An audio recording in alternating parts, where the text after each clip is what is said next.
Buenas tardes. Vamos a continuar en Efesios capítulo 6. Así que acompáñenme a Efesios capítulo 6. ¿Han ido alguna vez al circo? ¿Cuándo fue la primera vez que fueron al circo? ¿Se acuerdan? Uno siempre quiere que sus retoños tengan una experiencia distinta de sus primeras veces. Y me acuerdo que la primera vez que fuimos fue con unas entradas que regalaron a una paciente, ¿no? Fuimos al circo de Tachuela Chico. Y después seguimos yendo. Creo que la última vez probablemente fue donde más entendieron los retoños de qué se trataba la cosa. Ahí vieron algunas piruetas, algunos shows. Pero el punto cúlmine llegó en el entretiempo, hacen como un interludio, cuando llegó el vendedor de las espadas brillantes.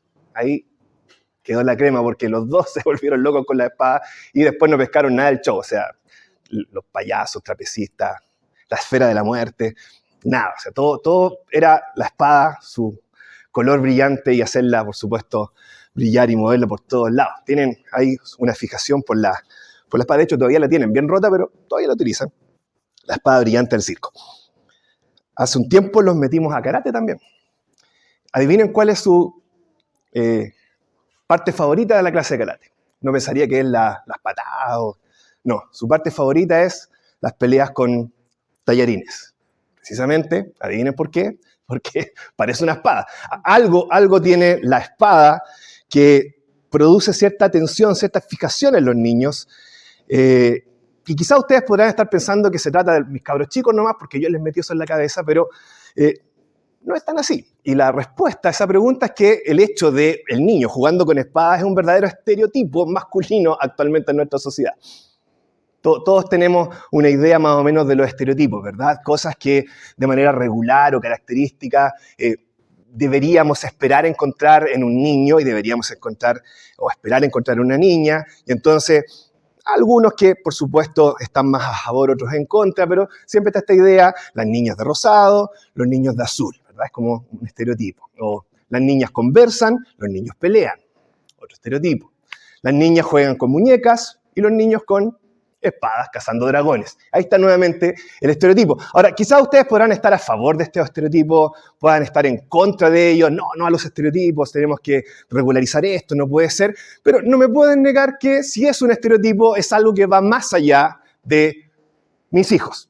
¿No es cierto? Es algo que se ve de manera regular, que se ve de manera característica en nuestra sociedad y justamente prueba mi punto, que las espadas algo tienen que llama a los niños, por supuesto, mucho la atención, tienen cierto magnetismo y los niños pueden transformar lo que ellos quieren en una espada, desde pedazos de Plumavit que sacas de electrodomésticos que acabas de comprar a los rollitos de papel de regalo en la Navidad cuando quieres envolver, que pasan susto cuando empiezan a pelear a las espadas con ellos.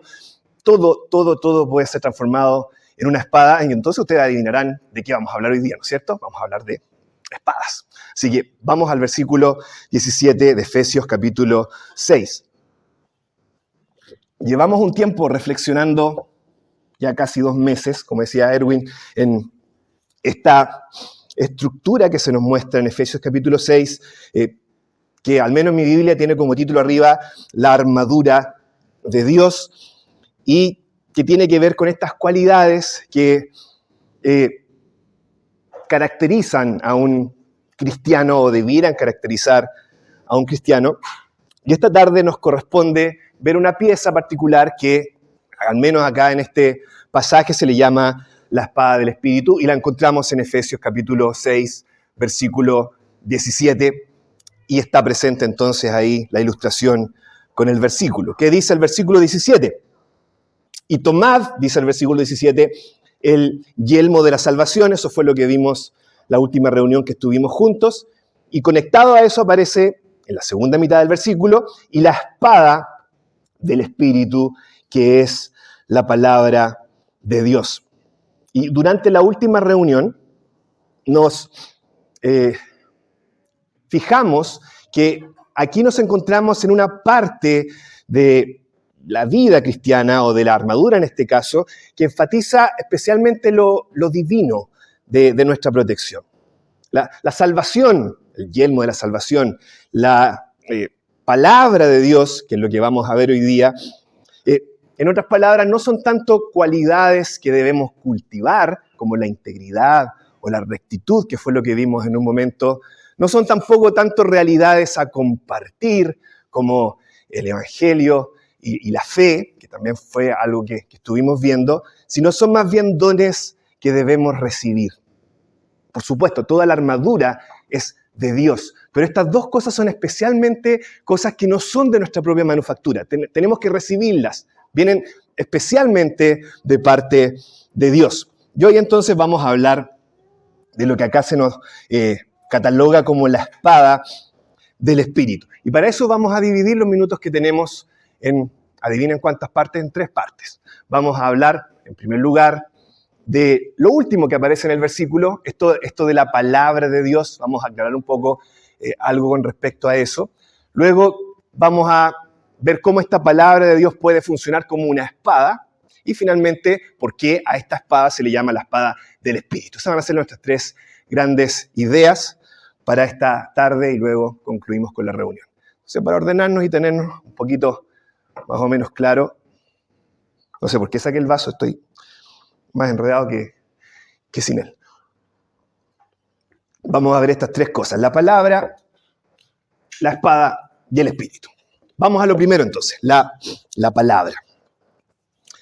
Fíjense que esta es la primera pieza de la armadura que se nos describe acá, donde Pablo clarifica de qué está hablando, clarifica su metáfora. Por ejemplo, las veces anteriores habíamos hablado del yelmo de la salvación o de la coraza de justicia, pero Pablo lo dejaba hasta ahí nomás. Y nosotros teníamos que investigar a la luz del contexto y obviamente el libro en el que se encuentra este tipo de armadura, a qué tipo de justicia estaba aludiendo Pablo o qué forma de salvación es a la que se refería. Y eso fue lo que hicimos durante algunas reuniones anteriores también. Pero acá no tenemos que darnos ese trabajo porque Pablo mismo se encarga de decirnos a qué se refiere cuando nos habla de la espada del Espíritu. Es como si él dijera, no quiero que adivinen, no quiero que hagan suposiciones cuando se trata de esto, quiero que lo tengan claro. Aquí cuando yo les hablo de la espada del Espíritu, quiero que tengan claro que les estoy hablando de la palabra de Dios. Y eso entonces es lo que nos dice de un inicio el pasaje. Pero, ¿qué es la palabra de Dios?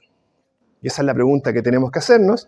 Y quizás ustedes me responderán, la Biblia, obvio, y me miran con cara de camello con asco, ¿no es cierto? Así como...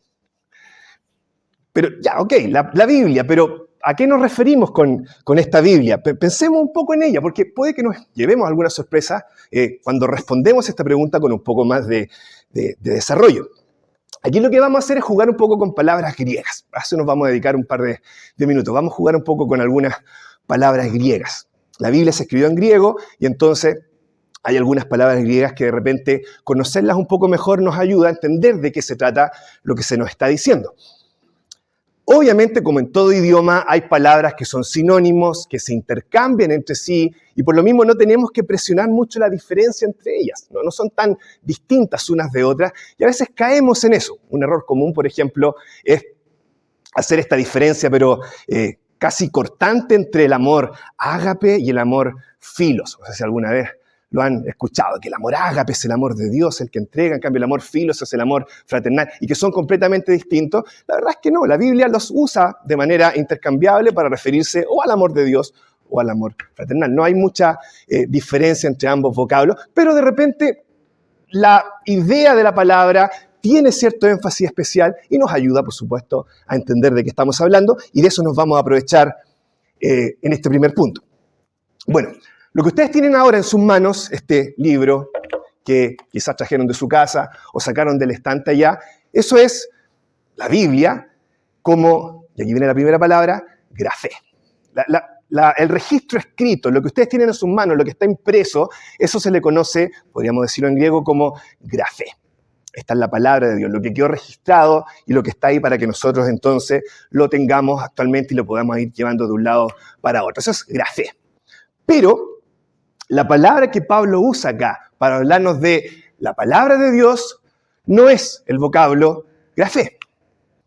Y esto es importante porque muchas veces confundimos la Biblia y su acción pensando en que se trata simplemente de este libro que tenemos acá. Es como que tener este libro funciona como una especie de amuleto, ¿cierto? Como una especie de pata de conejo, gracias, que puedes esconder en algún lado y que te va a funcionar como un amuleto para de repente protegerte de algún tipo de mala suerte, qué sé yo. Y entonces si tienes una bien grande, ojalá con letra bien, por supuesto, notoria y abierta ahí en el Salmo 91, en un lugar visible de tu casa, entonces eso te va a proteger de malos espíritus y ningún mal afectará tu morada. Tenemos esa idea, ¿se dan cuenta? A veces tenemos esta como idea de que la Biblia como una especie de libro en sí tiene alguna función especial, pero así no es como funciona la Biblia aquí. Eso sería tratar la espada, volviendo a la figura, como una especie de pieza de museo, más que como un arma efectiva. Que tú tengas la Biblia registrada y la dejes en cierto lado no tiene absolutamente ningún efecto especial en sí. La espada de la que se nos está hablando acá entonces no tiene que ver con eso, no tiene que ver con grafé, con lo que está registrado. ¿Involucra eso? Por supuesto que sí. No es menos que eso, involucra eso, pero es mucho más. Esa es la primera palabra entonces. Ahora, cuando tú tomas el libro y lees lo que está acá adentro, el significado de sus palabras, y empiezas a entender el contenido, las historias, lo que se nos enseña, etcétera, etcétera, eso ya deja de ser grafé y pasa a ser logos. Logos es el significado de la historia. Es cuando tú juntas lo que está escrito acá y encuentras lo que nos quiere decir, el mensaje que se nos quiere entregar a través de este libro. Y uno podría pensar, aquí está entonces. Esto sí es la palabra de la que se nos está hablando acá. Sin embargo, la palabra que usa Pablo acá tampoco es logos. Tampoco tiene que ver con eso. Y aquí es donde empezamos a hilar un poco más fino. Porque efectivamente tú podrías ser un capo en el estudio de la Biblia. Podrías vencer a quien tú quisieras en una especie de concurso de conocimiento bíblico. Podrías tomar tu Biblia, conocer las historias, tomar nota y apuntes, extraer las doctrinas que pudieran estar contenidas en ella. Y sin embargo eso no es la espada de la que se nos está hablando acá. La palabra de Dios como espada no es logos. ¿Involucra logos? Por supuesto que sí, lo involucra. No es menos que eso, pero es más que eso. ¿A qué se refiere entonces? ¿Cuál es la palabra que usa Pablo acá? No es grafé, no es logos. ¿Cuál es la palabra que usa Pablo acá? Es una palabrita que se llama rema. Rema, esa es la palabra que usa acá. Literalmente podríamos traducir esto, que es el dicho de Dios. Sería una traducción un poco más a nuestro lenguaje. Tomen la espada del Espíritu, que es el dicho de Dios. Logos es la revelación completa, es todo lo que está registrado en la Biblia. Rema es un pasaje específico, un párrafo específico, un versículo puntual, un pedazo de versículo puntual, pero que se puede aplicar a alguna circunstancia que estás pasando en tu vida. De eso se trata. Es como cuando de repente tú tomas la Biblia, lees en la mañana un pasaje que has leído cientos de veces, que quizás incluso te conoces de memoria, y aparece cierta frase ahí. Y esa frase como que cobra vida, como que te toma, te agarra, te persigue y estás todo el día con la frase ahí colgando, como que te exige que la tomes en cuenta y la apliques a ciertas circunstancias de tu vida. Eso es la palabra de Dios acá. Ese es el rema de Dios, los dichos de Dios. Y en ese sentido, la Biblia, lo que tenemos acá, más que una espada, podríamos considerarla una despensa de espadas. Aquí tenemos una despensa llena de dichos de Dios que pueden ser utilizados en nuestra vida para ser aplicados y transformarnos como creyentes. Entonces, ¿qué es la palabra de Dios aquí? Entonces ustedes ya no me miran tanto con cara de camello con alergia, ¿verdad? Ahora ya es un poco distinto. Ya sabemos que no es cualquier cosa. Se trata de los dichos de Dios contenidos en este libro que al ser aplicados van transformando nuestras vidas. Algunos creyentes se quedan con la primera parte, con grafé. Y de repente uno ve hermanos que por años simplemente se contentan con traer su Biblia a reunión, leen lo que se les dice que tienen que leer, la dejan ahí al lado y no hay nada más. Y son hermanos que están vulnerables a ser derrotados por de repente los trucos más infantiles que ustedes se puedan imaginar. Y no estoy inventando, ¿eh? Yo recuerdo en esta misma asamblea conversar de repente con un hermano, no mencionaré su nombre, ya no está con nosotros tampoco, 10, 15 años de creyente acá, en comunión. Me acuerdo que estaba tomando un estudio del libro de Hechos en ese momento. Y me decía sorprendido, que estaba sorprendido de la historia de la conversión de Pablo, de Esteban. Y como que, yo dije, pero ¿nunca has leído esa historia? No, dijo, y ahora... Se fija, 10, 15 años y jamás ha tomado su Biblia para leerla, porque es cosa de leerlo para darse cuenta que te vas a encontrar también con esa historia. Hay hermanos que se quedan en ese punto y es lamentable. Hay otros hermanos que se quedan en la palabra como lobos, ¿no es cierto? Y estudian la Biblia y toman nota de las enseñanzas que reciben y buscan ahí, por supuesto, conocerlas mejor, pero nunca las extraen para aplicarlas a su vida. Son como moscas que están posándose de libro en libro, quizás conociendo de qué se tratan, pero no extraen nada para sí. Lo que aquí se nos está diciendo es que un creyente que realmente va a sacar provecho de la palabra de Dios tiene que aplicarla a su vida. Más que una mosca que va de libro en libro posándose, debemos ser como abejas, que también vamos de lugar en lugar, pero en vez de posarnos solamente vamos extrayendo todo el néctar que podamos sacar de lo que acabamos de leer y lo vamos aplicando también a nuestra vida. Así es como la palabra de Dios es efectiva en esta guerra en la que estamos envueltos. Pero ¿cómo logramos ahora que esta palabra aplicada realmente funcione como una espada que nos transforma? Esa es la idea que nos queda. Ya sabemos ya que se trata de aplicar esto a nuestras vidas. La pregunta es cómo se aplica. Y eso nos lleva directo a nuestro segundo punto. Ya sabemos de qué se trata la palabra. Vamos ahora a ver de qué se trata esta espada.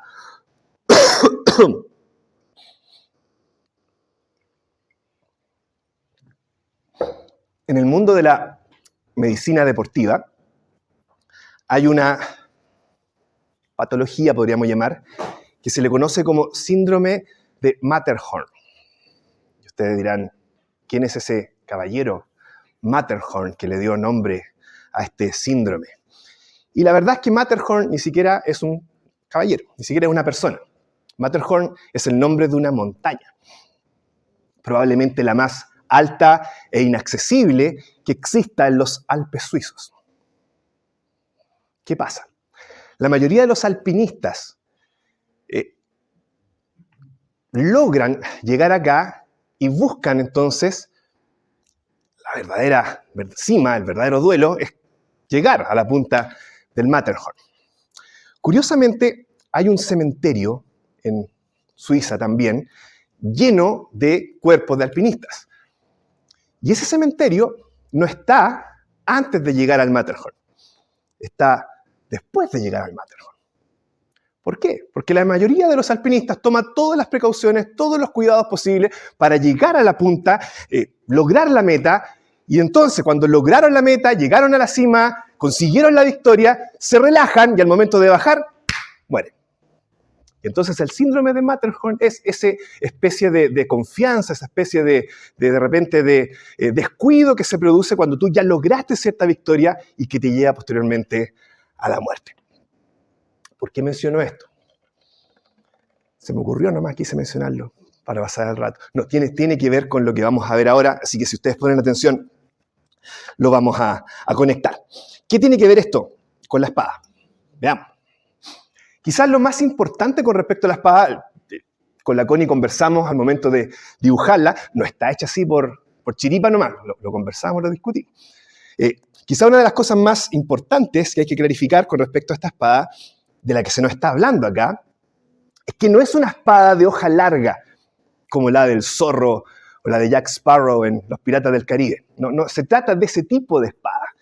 La Biblia tiene una palabra que se usa para ese tipo de espada larga y muchas veces utiliza esa palabra también para hablar de ciertas espadas. Por ejemplo, la espada que atravesaría el costado de María en Lucas 2 es una espada larga.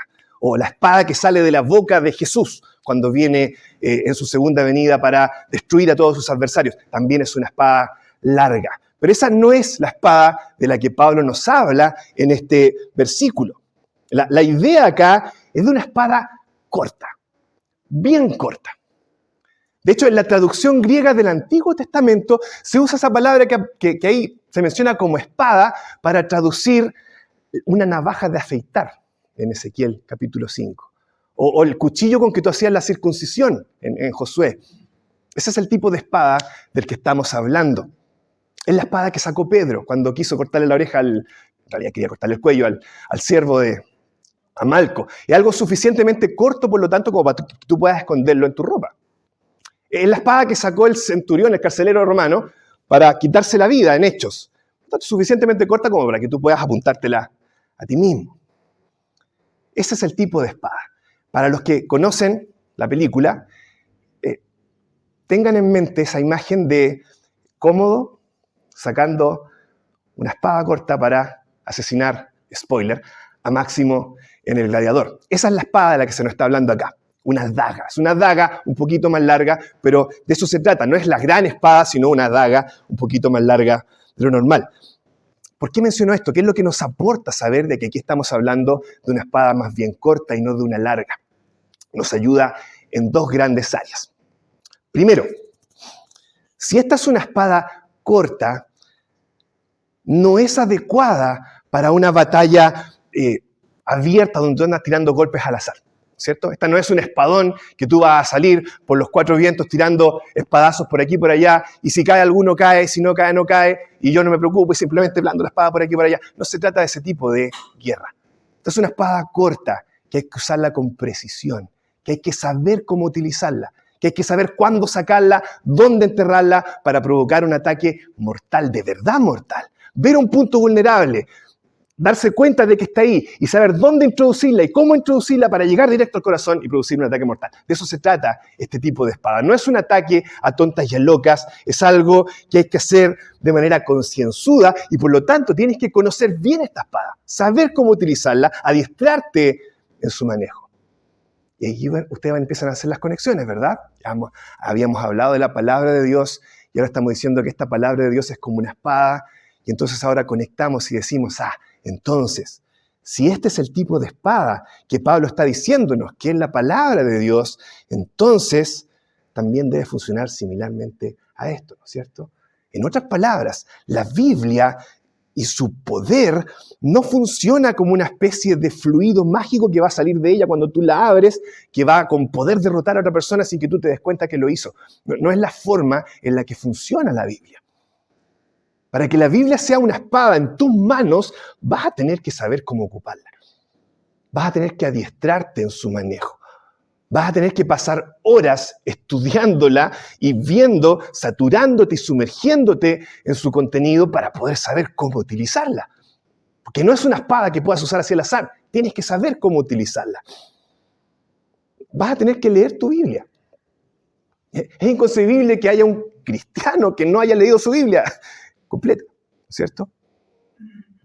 Es el libro, uno, un poquito más largo quizás de alguna novela que tú hayas leído, pero es el libro, el manual, la palabra de Dios. Es inconcebible que un cristiano se diga cristiano y no haya leído su Biblia.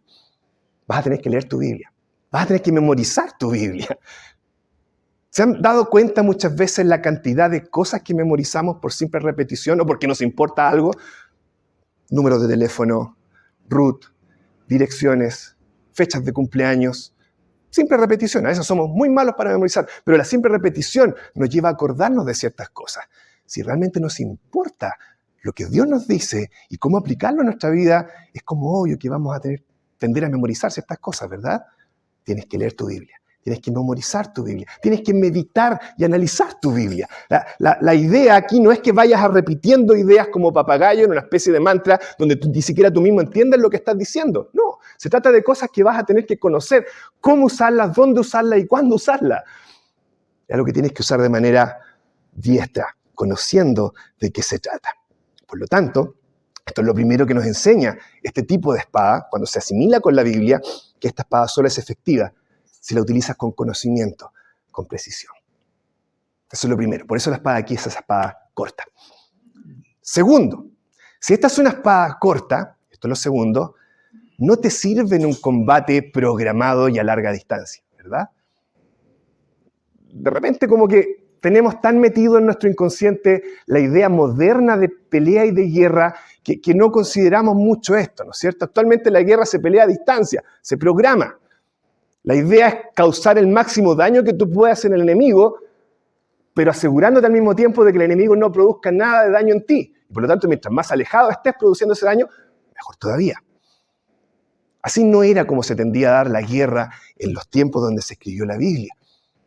La guerra era distinta, era cercana, era cuerpo a cuerpo, era cara a cara. El enemigo te respiraba delante tuyo. Y ahí en ese punto era vital tener un elemento sorpresa que ya tú lo conocías, pero el otro no lo conoce y lo saca. Y lograbas hacer algo que el otro no tenía idea que iba a pasar y entonces te da un punto para poder tener la victoria. Ese es el tipo de guerra del que se nos está hablando acá. Y ese es el tipo de guerra con el que se asemeja la vida cristiana. De repente como que tenemos esta idea de la vida cristiana más como de una guerra contemporánea y no funciona. La vida cristiana y nuestros hábitos que queremos vencer y derrotar no se van a eliminar simplemente apretando un botón porque se explota una bomba por otro lado y los vas a hacer desaparecer así de un momento para otro. No puedes funcionar como creyente y crecer como creyente sentado en tu sillón, cambiando los hábitos que tengas en tu vida como cambian los canales de la televisión. No funciona así. Es algo que es cercano, es algo que es muchas veces inesperado. Son situaciones que a lo mejor ni siquiera te habías imaginado encontrarte, pero que vas a tener que estar preparado con antelación para saber cómo responder ante ellas. Y aquí es donde entra el síndrome del que les hablaba al principio.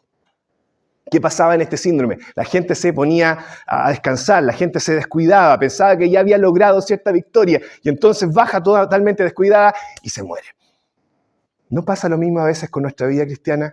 Sentimos que porque ya nos convertimos y porque aprendimos algunas cositas cuando estábamos ahí en el primer amor, en los primeros meses de creyente, entonces ya lo sabemos todo y nos podemos relajar. Y así no funciona. Es cuando nos relajamos donde viene la peor parte. Y muchas veces es inesperado. Uno dice, ya, cuando llegue el momento yo voy a tratar de aprender cómo tengo que hacerlo. Eso no funciona. Eso no le funcionó a Jesús, que es nuestro mayor ejemplo. ¿Se han puesto a pensar? Fue después de una gran victoria. Dios abriendo los cielos y diciendo, este es mi Hijo amado, en Él tengo todo mi contentamiento. Fue después de esa victoria que fue llevado al desierto a ser tentado por Satanás. ¿Y ustedes creen que Satanás lo esperaría si él le hubiera dicho, mira, no me acuerdo el versículo, pero déjame buscar en la concordancia para ver con qué te puedo responder? Jamás hubiera resultado. No sirve aprender en el momento, tienes que estar preparado desde antes. Y ahí va lo primero que veíamos, ¿verdad? Tienes que saber cómo utilizar esto. Tienes que prepararte desde antes para ver cómo vas a aplicar lo que tú ya sabes a situaciones particulares que van a surgir en el camino. Es la única manera en que esta palabra de Dios, estos dichos de Dios, realmente van a funcionar como una espada. ¿Se fijan? De eso se trata. Hay cierta preparación, hay cierto adiestramiento, hay cierta anticipación con respecto a las cosas que van a aparecer en mi vida, donde yo voy a tener que tener en mi cabeza cierto arsenal al cual voy a tener que recurrir en ese punto. Y si no conoces tu Biblia, si nunca has leído tu Biblia, jamás vas a tener algo a lo que recurrir en ese momento.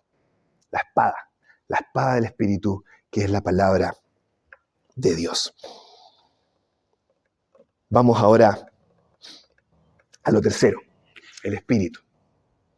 Quizás a esta altura uno podría estar pensando, pero a la luz de lo que ya hemos visto, ¿por qué Pablo, en vez de llamarle a esta espada la espada del Espíritu, no le llamó la espada de la palabra? Podría uno decir, ¿no es cierto? Ya sabemos ya de qué se trata la palabra, sabemos ya cómo esta funciona como una espada, y hasta el punto pareciera que la temática cerrara bien, ¿no es cierto? No, ¿por qué aparece esta idea del Espíritu acá asociado, si ya con lo que hemos visto, pareciera que el tema estuviera más o menos cerrado? Sin embargo, Pablo no habla acá de la espada de la palabra, ¿no es cierto? Habla de la espada del Espíritu, que es la palabra. ¿Qué está pasando? Eso es lo que vamos a ver ahora. La respuesta es que no es suficiente con saber lo que ya hemos conversado. No es suficiente ya con saber que se trata de los dichos de Dios aplicados. Ya no se trata tampoco de saber cómo voy a aplicar esos dichos. Ahora se trata de que no basta con saber que tengo que aplicarlo, sino que tiene que haber alguien que aplique eso, porque yo por mi cuenta no voy a ser capaz de hacerlo. Y eso lleva a colación lo último que vamos a ver en esta tarde. Vamos a hablar algo con respecto a este Espíritu, al Espíritu Santo, que es Dios, y aquí se le llama a esta palabra de Dios la espada del Espíritu. ¿Por qué? ¿Por qué se le llama la espada del Espíritu? ¿A qué se referirá Pablo con esto? Número 1, se llama la espada del Espíritu porque el Espíritu es el autor de la espada. Eso es lo primero. El Espíritu es quien inspiró este libro que tenemos delante nuestro. Dios mismo, en la persona del Espíritu Santo, es el que le dio el filo, la agudeza que necesita esta espada para poder actuar. Él es el autor de ella, por lo tanto es la espada del Espíritu. Por lo mismo, en segundo lugar, si Él es el autor de esta espada, si Él es el diseñador de esta espada, el autor de este libro, es el que mejor sabe cómo usarla, ¿verdad? Nadie sabe mejor cómo usar esta espada que el diseñador de la espada. Nadie sabe mejor cómo este filo se puede aplicar a la vida de alguien que el que escribió el libro que se aplica a esa vida. Es la espada del Espíritu, porque es el que mejor sabe cómo se utiliza este libro, esta espada. Y en tercer lugar, y aquí es donde estamos nosotros, es la espada del Espíritu, porque el Espíritu es quien mejor nos puede enseñar a nosotros cómo usar esta espada.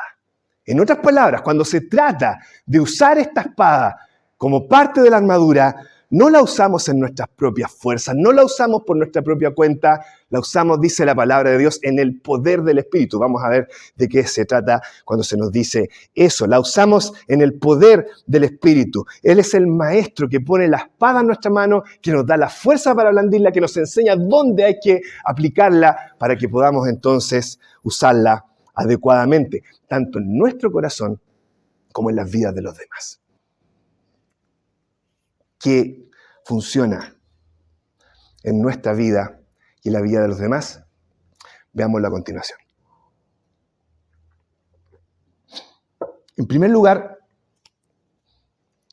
el Espíritu Santo es indispensable para que esta espada, que es la palabra de Dios, pueda ser aplicada a nuestras vidas. Eso es lo primero que vamos a ver a continuación.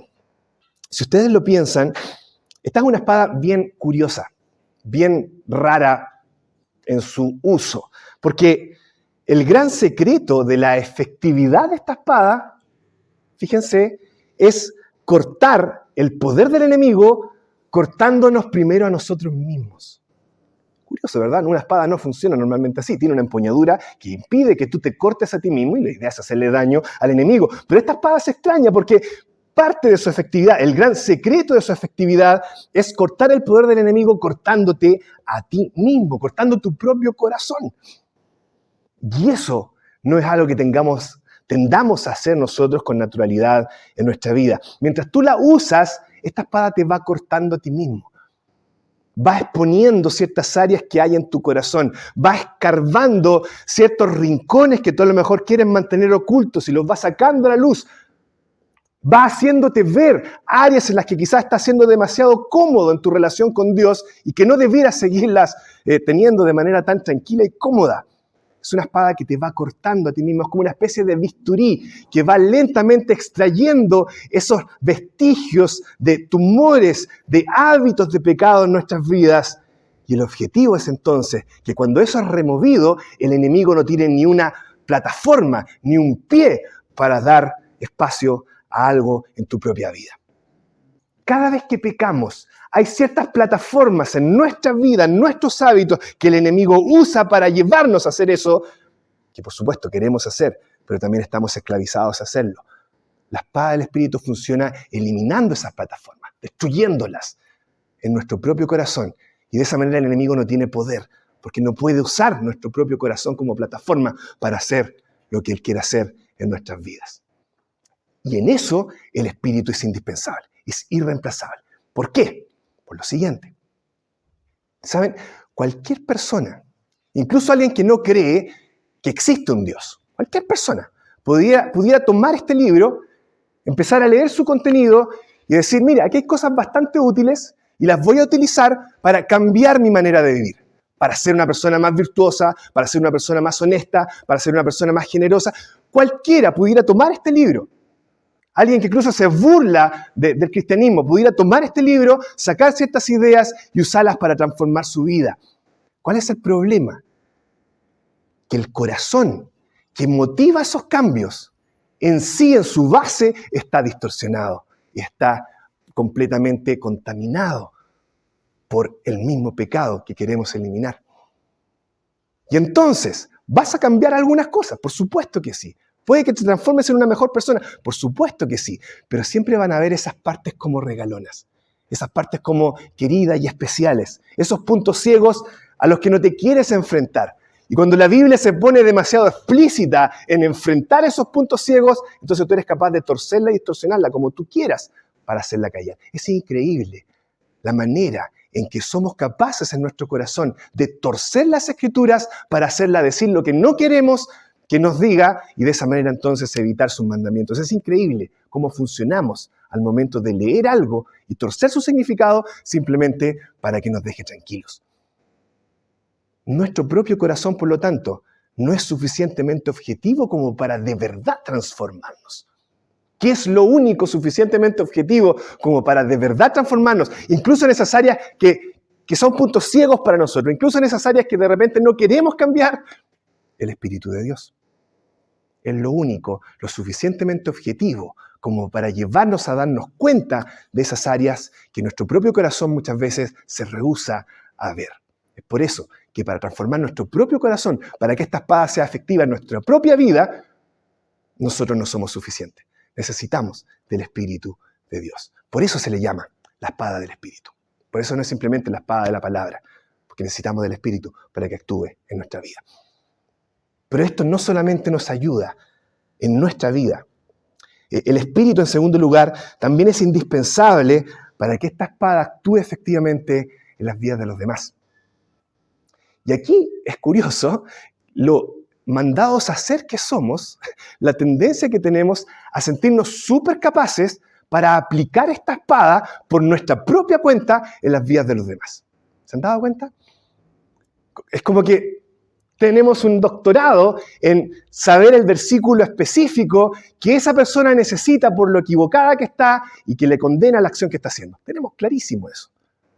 Tenemos muy claro con qué dedo vamos a apuntar a cierta persona usando la Biblia para hacerle ver lo mal que está. Somos expertos en apuntar los errores ajenos usando la Escritura. Y la pregunta que tenemos que hacernos es, cuando actuamos de esta manera, pensemos en nuestra experiencia. Cuando actuamos de esta manera, ¿realmente esa actitud nuestra llevó a que la otra persona se transformara y se volviera de su mal camino? ¿O simplemente la endureció más todavía y cerró más todavía sus oídos y tú te justificaste diciendo, esa es parte de la condenación que Dios le da porque no escuchó la voz de la palabra? El mismo sol que endurece el barro es el que ablanda la cera y entonces por eso que esta persona se endureció y no creyó. ¿No será más bien que estás usando la espada en tu propia fuerza en vez de usarla en el poder del Espíritu y por eso esa persona no se está transformando? Da para pensarlo, ¿verdad? La verdad de las cosas es que aquí el Espíritu nuevamente es irreemplazable. Un ejemplo, de repente un poco figurado, pero que nos ayuda, es pensar en Pedro. Hablamos, ¿se acuerdan de Pedro? Que sacó la espada para cortarle la oreja a Malco. Ahí Pedro está usando su propia espada. La está usando en sus propias fuerzas. ¿Qué es todo lo que logra hacer Pedro con esa espada en sus propias fuerzas? Cortar una oreja. ¿Y no es lo mismo que nos pasa a nosotros muchas veces? Nos sentimos súper capacitados, con un tremendo conocimiento bíblico, sabemos todos los versículos que indican a esa persona lo mal que está en su caminar y por qué entonces va a ser condenada por lo que está haciendo. Y muchas veces lo único que hacemos es cortarle las orejas. Y no nos escuchan más. Eso es una espada a veces usada en nuestra propia fuerza. Lo único que vamos a lograr usando la palabra de Dios en nuestra propia fuerza y capacidad es cortarle la oreja a la gente. Pero ese mismo Pedro, meses después, utilizó otra espada, la palabra de Dios. Y la utilizó no en su propia fuerza, sino en el poder del Espíritu. ¿Qué fue lo que logró Pedro? En vez de que orejas fueran cortadas, más de 3.000 orejas se abrieron y recibieron el mensaje. Y eso es también lo que pasa cuando usamos la palabra de Dios, pero lo usamos en el poder del Espíritu.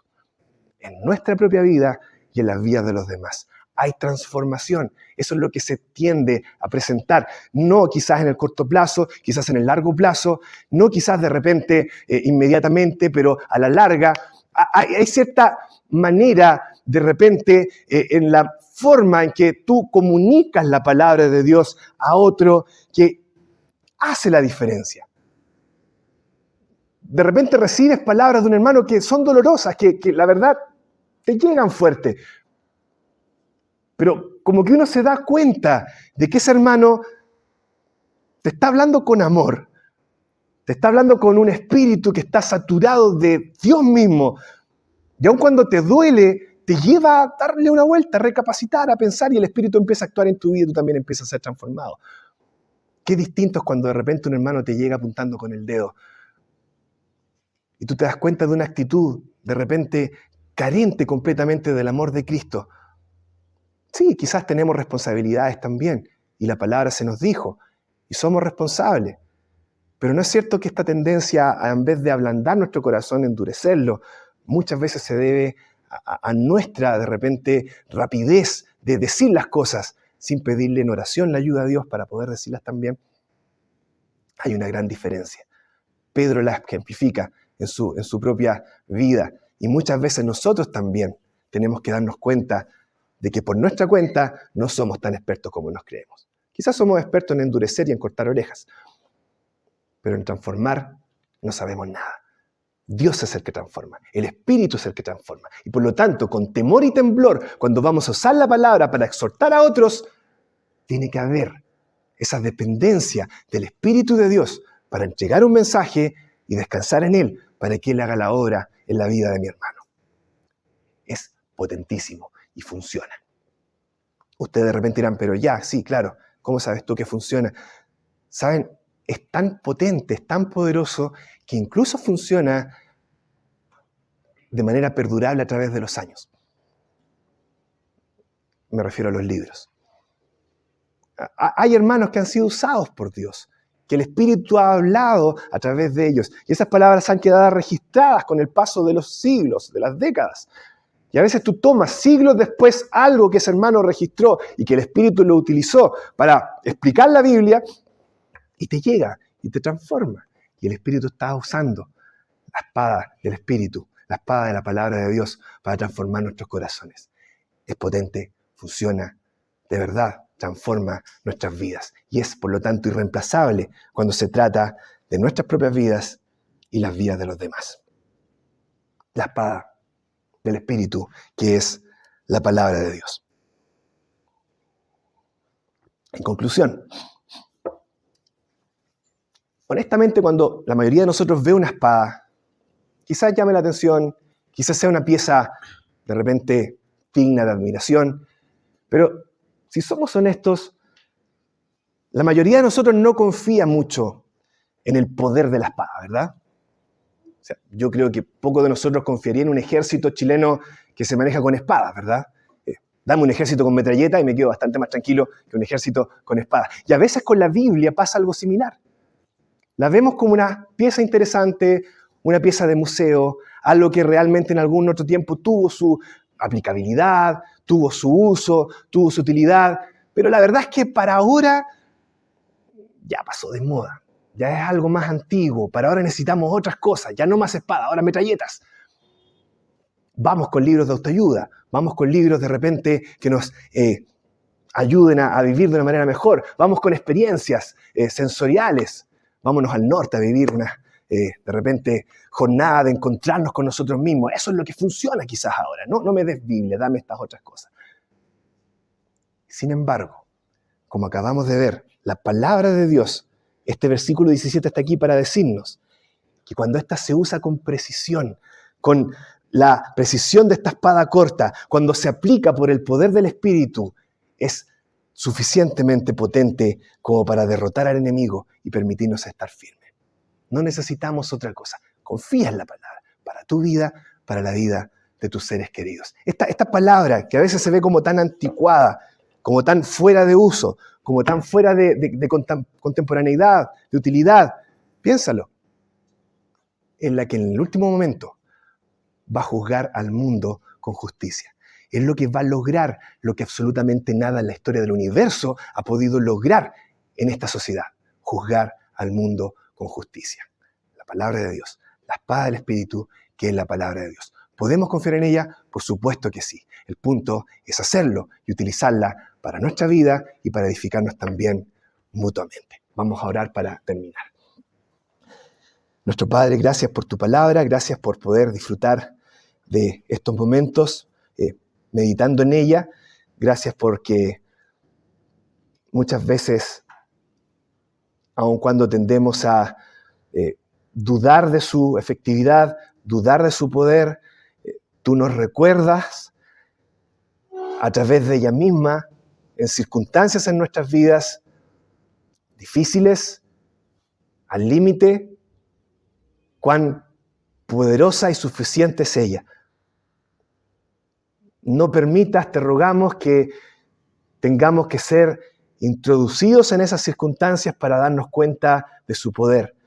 Danos la humildad suficiente para poder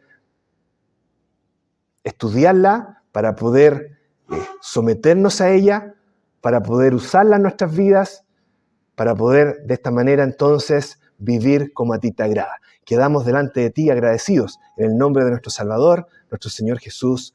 Amén.